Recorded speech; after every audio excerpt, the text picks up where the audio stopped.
Hi everybody, and welcome again to Consciousness Rising Zimbabwe and Beyond. As you know, my name is Tania Norris, and today I've got a big treat for you because we have with us today an Afrikologist. And his name is Menzi Maseko. Now, I'm just going to give you a brief bio, and then Menzi can introduce himself because it's quite a lot of introduction here. So Menzi is a KwaZulu-born Afrikologist, founder and chief knowledge officer of Green Ankh Works. He is a Kinetic scholar, an indigenous knowledge systems practitioner. But I think his greatest achievement is that he is the father of triplet boys. Yes. Welcome, Menzi. Thank you very much, and hello everybody. Mangwanani, as they say in Harare. Yes, as they say in Harare. So Menzi, please tell us, Afrikology, that is not a term that I had heard until recently. So I think Yes. it's say fascinating, but I'm very curious about this. What I do know about Pan-Africanism. I mean, obviously that's been around for many years. So my question to you is it the same philosophy? Is it the same thing? Is it a branch of Pan-Africanism? Please explain it to us. Oh, thank you for the opportunity. It is interesting you should mention Pan-Africanism because indeed Afrikology incorporates Pan-Africanism.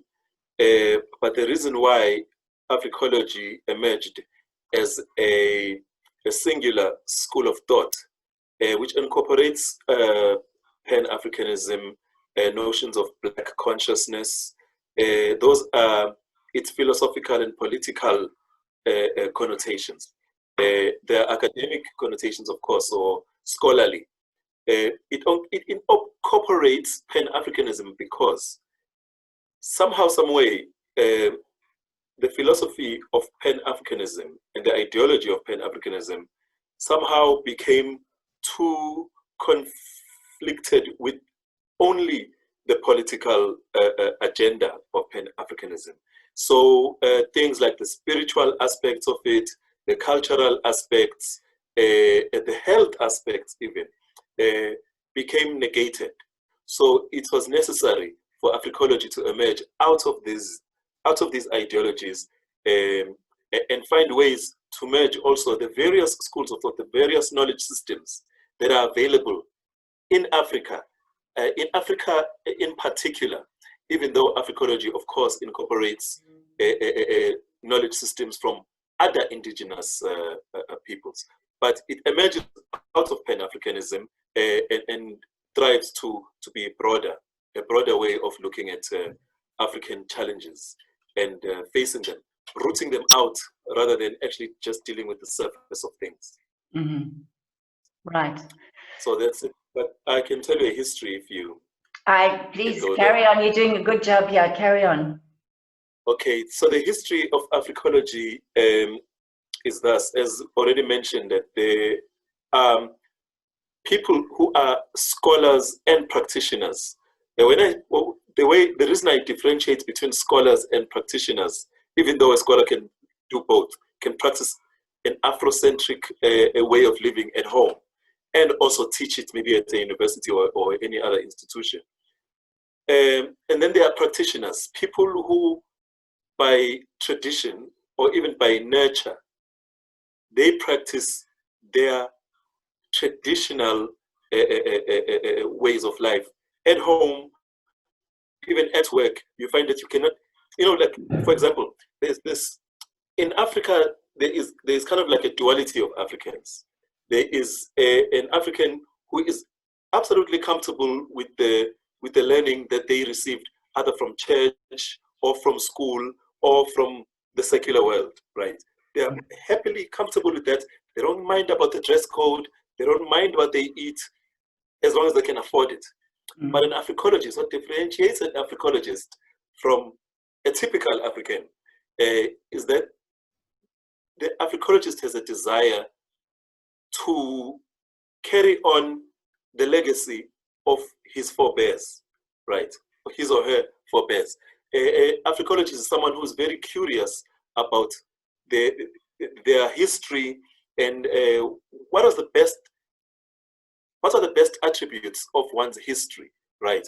And when I speak about history, I'm not just talking about, great events, milestone events in our history. I'm talking about the knowledge systems from the folklore to the medicine to how you organize your home, right? So Afrikology is made up of both the practitioner and the scholars. So the scholars look back by doing research. So in Afrikology, we merge these two. We say, okay, there's a person who practices the indigenous knowledge systems at home because they are lucky enough to receive it from home, right? But many of us, we grow up in a very, I would say secular, cosmopolitan kind of setting. We do not know our traditions. We have to learn them, but there is nowhere to go. So the Afrikologists, scholars such as Danina Budere, Dr. Khalushi Koka, who was a member of the Black Consciousness Movement, people like Molefi Asante, Dr. Sheikh Anta Diop, they pulled together all these knowledge systems. That means going to Ghana and finding out, how do Ghanaians live? How do people in Benin practice governance, for example? How do they make their medicines? What are the rites of passages for children? So the school of thought of Afrikology emerged from these scholars that I've mentioned, and there are more, but these are the pivotal, the central scholars, especially Danina Budere. Because if you Google Afrikology, the first books that will emerge will be his books, Danina Budere's. He was a Ugandan scholar, Danina Budere's books. And then you will find scholars like Molefi Asante, Maulana Karenga, the one who invented this something called Kwanzaa, which is kind of like a December holiday for Africans in the diaspora. It is December holiday. It takes 7 days. It is based on a Ghanaian cultural practice of first fruits, the first fruits festival. All right. So the Afrikologist scholars that I have mentioned, Nabudere, Molefi Asante, Baba Mazesi Gunene, and Marimba Ani, and many others, Francis Cresswell and all that. They were Pan-Africanists through scholarship and through their interests. So they look at the whole of Africa and find that there are first fruits festivals, for example, or new moon festivals, or equinox festivals that are celebrated around the same time in all of Africa. So they take that kind of those kind of practices and how can I say, theorize them and put them into create like a school of thought out of them, and say, okay, you can study Africa like this, because for a long time Africa has been studied. We've had this conversation. Africa has been studied by mostly white people, and who are curious about Africa. Some of them are anthropologists, right, and archaeologists and historians. So they've got an outside looking in kind of perspective. So the Afrikologist says, no, as an African, we can write our own history and also teach it and create institutions that are able to ensure that no stone is left unturned about Africa. There is no more curiosity about Africa, and there's no more this thing of looking at Africa as kind of like something which is exotic. A lot of people outside of Africa have this very exotic, romantic view, or a very pessimistic view, negative view of Africa. That's because they read books that are coming from various schools of thought. But Afrikology says, no, you can look at Africa through an Afrikological eye, not through a Eurocentric eye or a Japanese or a Chinese eye. Look at Africa through the lens of the African. That's how Afrikology emerged. I'm talking about the school of thought now, not the institution. Right. So this would be, say, for any, you look at a lot of our young Africans, they all have that Western education, and then they all leave Africa. Yes. Now, there's obviously something luring them to do that, so sort of Western ideologies and communication and technology and all of those kind of things. So would you see this as something that is competing with those Western ideologies, or something that could just be an add-on to their knowledge? It's an interesting idea that you are raising. I mean, it's an interesting point. They call it the brain drain, right? When people leave their own native land to go and ply their trade somewhere, they're basically looking for, a better lifestyle, a better living. They're there to make a living, right?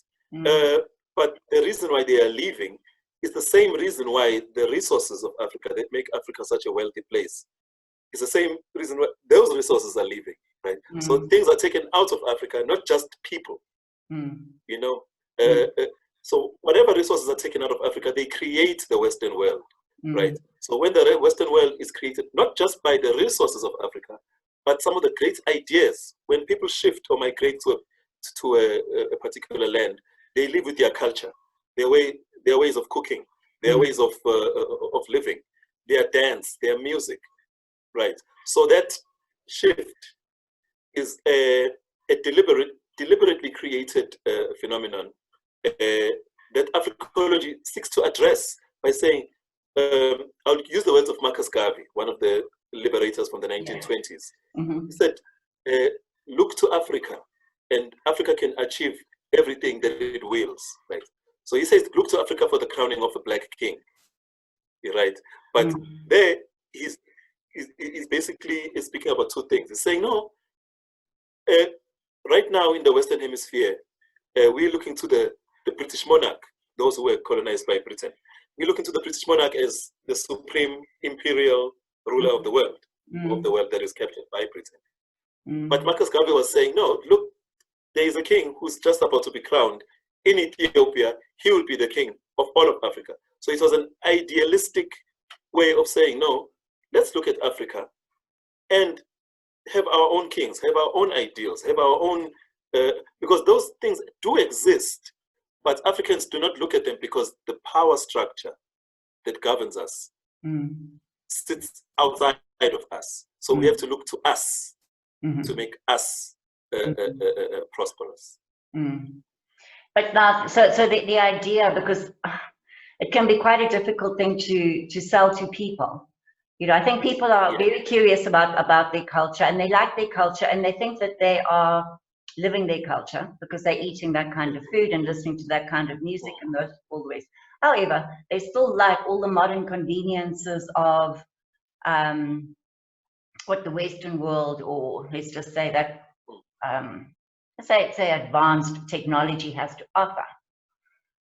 So the idea of integrating, of somebody living between two worlds, I mean, surely that is, if we look at sort of like adaptive evolution, it kind of what happens, where people, let's just say, get conquered, they take on the customs and the ideas of the conquerors, and so it goes on, then more conquerors come, and then we take on those ideas. So would it be such a bad thing?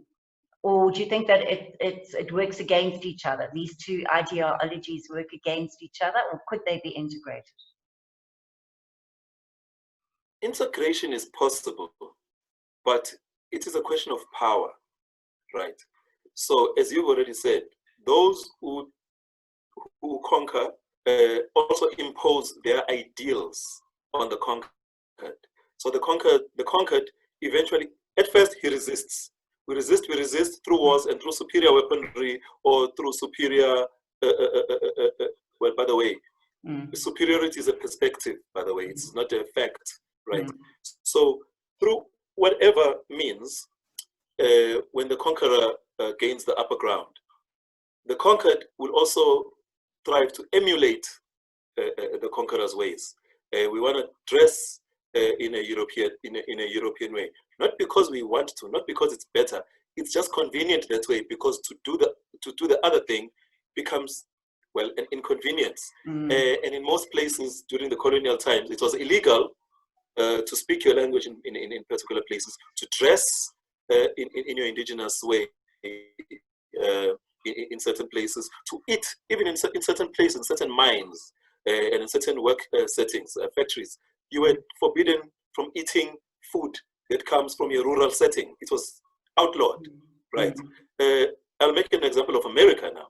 In parts of America during the antebellum or during the transatlantic slave trade, Americans in the South, in the deep South, were forbidden from playing the drum, for example, because they could communicate to each other in a spiritual way using the drum. You know, not just musical, it was a spiritual communication. So it was forbidden. Almost 200 years, no Africans would play the drum.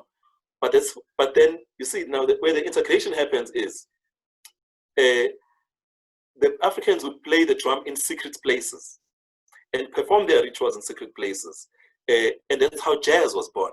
Jazz was born from people playing the drums and the sistrums and their self-made flutes and trumpets in a place called Congo Square, became known as Congo Square, because different Africans from different parts of the African world were captured. They stayed in the same place. They didn't speak the same language, but they could speak the same musical language. So there's some kind of integration that can happen there. But in the modern time, integration is it's an unequal kind of proposition. The Africologist seeks to imbue the African with the power within, and the power within one's culture, so that when you go out into the world and meet other cultures, you are meeting them as an equal. You're not meeting other people in order to integrate with them for the sake of integration. Unprincipled integration, we would call that, because it means you lose yourself to become part of the other world. You must not lose yourself. Be yourself. You know. But if whatever is known as yourself looks disempowered, and it is disempowered because you don't have your resources, right? Your resources have been taken away to create a different world. Yeah. So you have to gain back your power in order to empower others. No, I agree with you. And I think this is one of the biggest problems that we've been suffering in Africa, as in other parts of the world, is a sort of lack of identity. And with that lack of identity comes lack of self-esteem, which is generational. You know, that's generational. And that sort of doesn't get out of a person's being or system or psyche in a hurry.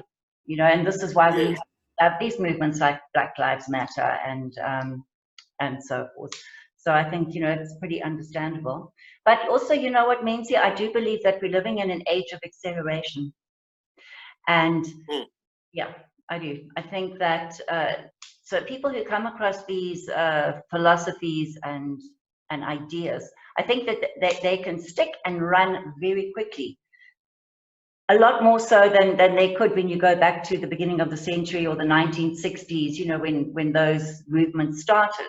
It's almost like the earth, the energy, the thinking, the consciousness was heavy. Yes. But the earth is not like that anymore. And so somehow, and also I think with the aid of technology and things like the internet, you know, people can expand a lot quicker. Yeah. But it depends which people, because even amongst Black people, even, well, people of all races, there are those with access to that information. And, you know, you may have the internet and not have someone to trigger an interest in something that can help you, for example, to raise your consciousness. You have the resources, but you do not have a circle of influence that influences you to get to a level, to search for things that will take you to a level that elevates you. So the whole issue is, it's like the lie of globalization.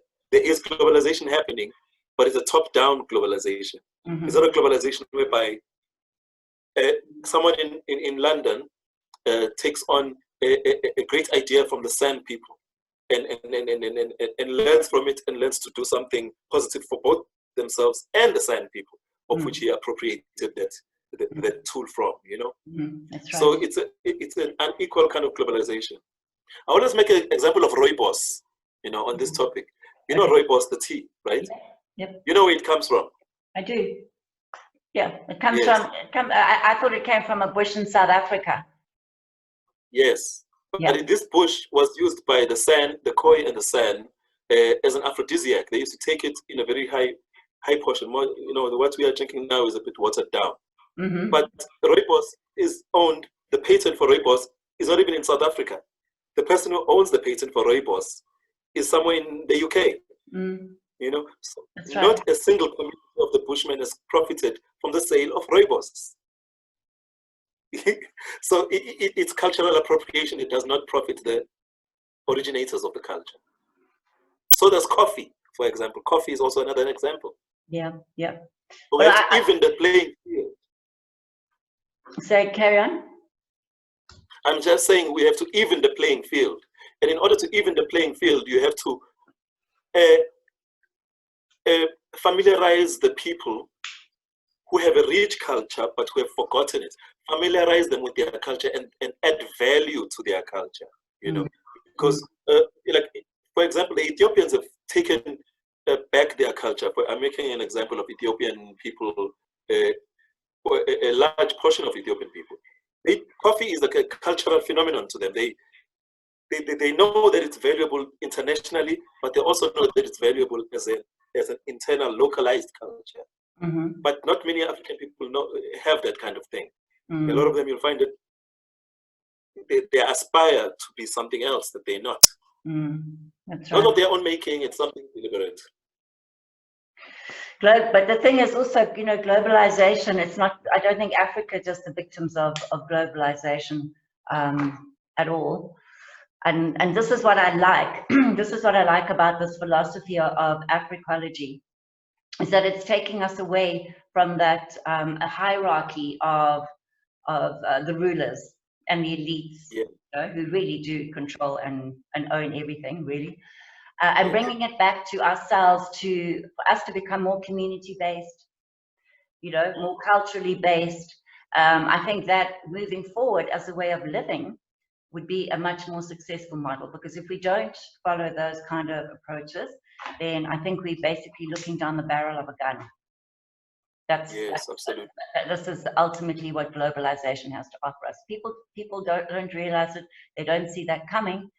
But I mean, it's the same story, not just for Africa, but for all of us. For all the world, yes. Yeah.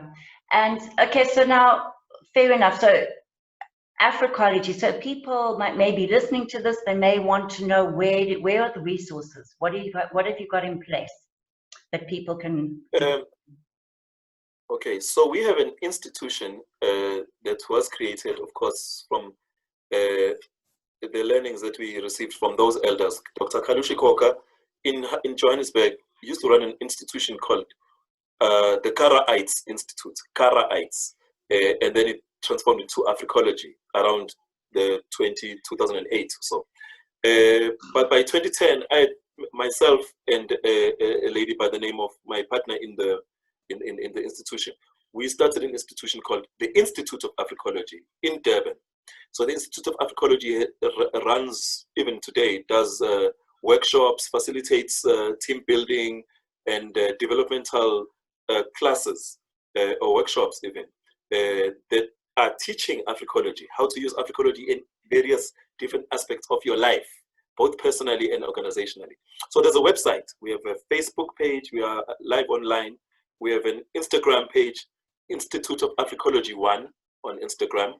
And our website is www.instituteofafrikology.org. Okay. www.instituteofafrikology.org. And then we have a Facebook page, Institute of Afrikology 1. Okay. There's resources there, but there's also a lot of images. We try to push the African image a lot to say that, no, Africa, look at yourself. This is your history. This is your present. This is what you are not. This is what you actually are. And you can make a decision to be yourself or to assimilate into something that you're not. That's right. And it's all just a case of waking up and people getting to the truth and looking for that education. Yes, you have to seek it to find it. You have to seek it to find it.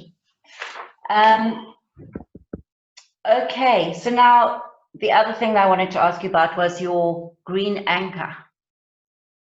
What is that? Okay, the word is ankh, right? Oh, sorry, ankh. So okay. I will explain the terminology and then what the company does. So green ankh, this work that we are doing right now is the work of Green Ankh Works. It's about the spreading of relevant information for daily life from an Africanist perspective. So the green stands for greennovation. You know, every innovation we focus on making sure that each organization and each person is aware of their carbon footprint on the earth. So it's an environmental awareness symbolism. You have to think green. You have to, when you eat or when you shop, whatever you do, you have to think green, right? Mm-hmm. So, but it also has connotations of life, you know, green life. Mm-hmm. And then the Ankh part is an ancient symbol of life again, ancient Kemetic symbol of life. You've seen it. It looks like a cross with the loop. Mm-hmm. So it's called an Ankh, right? So the symbol of Green Ankh Works. And Green Ankh Works basically does this. We connect like-minded people, organizations, and other businesses and resources so that they can achieve their best work. The reason we call it Green Ankh Works is so that, the works part stands for the coordinated effort by different individuals working together. It does not mean having to sign MOUs to work together. It means pulling together your information so that you can actually do the best work that you can. Like with Rising Consciousness, this is the work of Green Ankh Works, inspiring others and connecting those who should be connected to achieve their best work. So we touch various different organizations using that philosophy. Okay, is that also available on the internet if people wanted to look into that? Was that all just part of the Afrikology website? It's a blog which basically, yeah, there is a blog. If you go into the about part of the blog, it'll tell you how to hire myself as a consultant in your organization to give you the tools that can green your company and help you to use some of these indigenous knowledge systems to become a better company, more aware, more conscious of your footprint, and of your impact on the environment and your impact on also your workers. Yeah, yep. Well, and again, I think that the world is in a lot of ways turning to that kind of thinking and those kind of philosophies within the workplace. You know, I think they're realizing that their greatest resource are human beings. And, you know, a happy human as a happy work environment makes more profits, which is what, absolutely. Yeah. Makes both profit and happiness, you know. Happiness, exactly. And there should be no division between the two, really. You know? Absolutely. So now the other things I wanted to discuss with you is your Kinetic studies, which I'm not sure. So should we do that very briefly? We might have to do another, because I know that you're also a musician, you're also a poet, you know, you bring a lot to the party here. But just very briefly, I'd be interested to know about your Kinetic studies and that Kinetic philosophy. I do know a little bit about it, but others listening might not. So it's all about integration. You know, we moved from Afrikology to Green Ankh. Now we're speaking about Menzi as an artist. It's all integrated. It all works unilaterally to create the one thing, right? So I've always been a poet, or I can say since my teens. Since maybe age 14, I've always been writing poetry. But in my late teens and in my 20s, I discovered that I like the music they call jazz, right? So then I started integrating my poetry into jazz. So I would be hired. I used to be a performing poet. I don't perform as much anymore. I still do in people's records. I've got a couple of records where I've lent my voice and my writing skills to those projects. But as I was saying, in my early 20s, what I did was incorporate the jazz rhythms into my poetry. So I would write a poem, but within the poem there'll be the rhythmic structure of jazz trumpet, for example, or a jazz piano. Mm-hmm. So that's why I work with a lot of jazz artists. And I also used to manage jazz artists, when I was in Durban, when I was living in Durban. So I would work with them, and sometimes people would just call me on stage and I'll perform a poem with the accompaniment of a band. Mm-hmm. Basically that's how the poetry and the music became integrated. So you've just reminded me of something that I learned. I actually saw a documentary. Isn't this funny? I've lived in this country basically my whole life, and I didn't know this. I had to watch a documentary on bloody BBC to teach me something about my own country. Just goes to show the distortions in the education. But anyway, and it was that the original jazz song, Louis Armstrong used to use this. It isn't Skokian. It is another one. It is Skokian. Is it Skokian? Yeah, but Skokian, yes. And I know that the original artist was a Zimbabwean, and his name was Albert someone. Mangena, if I'm not mistaken. I don't know. Yes. But anyway, so that's right. And Louis Armstrong actually came here to visit him and shake his hand, and basically accredited this Albert guy with, is it Skokian? I thought Skokian was a South African rhythm. It's part of it. The Skokian moved around SADC as a musical style. Louis Armstrong was influenced by some Zimbabwean and South African artists. Let me just say Southern African artists. Southern African, yeah. To play in a particular way. And then when he went back home, he incorporated that into his style of jazz and created a whole new style, which nowadays they call it bebop. But it was born here. Apparently, he played in Jameson Hotel. Yes. Oh, I know. Yeah, they all, I think it was a Meekles Hotel or something like that. Yeah, yeah. So, I mean, so many rich and amazing things, as you say. Our history gets stolen, and it gets accredited to everyone else. So I think that's another reason why people, exactly, and we need to look into our history a lot closer, I think. Absolutely, it's important. Yeah. So anyway, thank you for that. We're going to now close on this because we're running out of time here. But thank you so much. And the other thing is, I'm sure that we'll have to have you back so we can discuss many of the other things that you're doing. I know that you're locked down in Zimbabwe at the moment, so that's a gift. That's a gift to us. That's a good thing that came out of COVID. But anyway, we'll be talking more. And I'm going to put all of those links below to your website and to the Green Ankh, and then people can get hold of you if they're interested. Wonderful. Thank you very much for the opportunity to be in Rising Consciousness. Let's raise our consciousness. Well, you're a big part of it. So thank you to you, and thank you for that service to humanity and the service to Africa that you're giving us. Thank you.